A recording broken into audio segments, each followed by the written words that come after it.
ඔයාට එක වගේම ඉලක්කම් 3ක් තියෙන අංක නැවත නැවත පෙනෙනවද?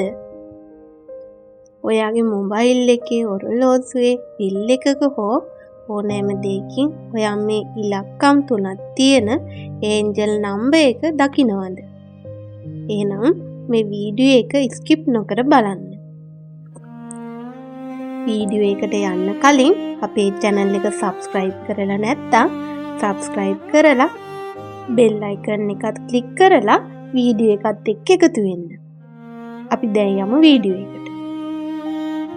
මේ වීඩියෝ එකෙන් මම ඔයාලට අරන් එන්නේ එකේ 3ක් තියෙන ඒන්ජල් නම්බර් එක.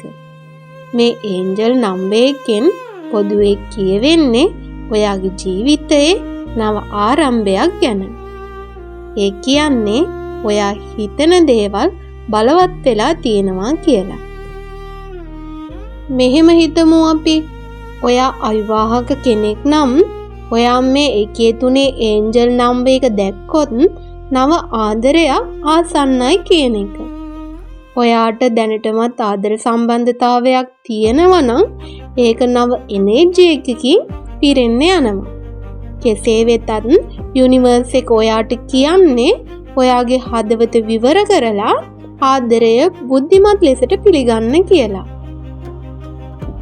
එකේ 3 කියන ඒන්ජල් නම්බර් එකේ එනර්ජි එක ගොඩක් වැඩි. මේක අදහස් යථාර්ථයක් බවට පත් කරගන්න තොරතුරක්. ඒ නිසා මේ අංකයේ දකින සෑම වෙලාවෙම විශ්වයට ස්තුති කරන්න. ඔයාගේ සිතුවිලි ඔයාගේ ජීවිතේ නිර්මාණය කරනවා කියලා හිතලා විශ්වයට ස්තුති කරන්න. එහෙනම් වීඩියෝ එක තේරුම් ගන්න ලැබුණා නම් like කරලා subscribe කරලා comment එකකුත් දාගෙන යමු. අලුත් වීඩියෝ එකකින් නැවත හමු වෙමු. ඔයාට සුබ දවසක්.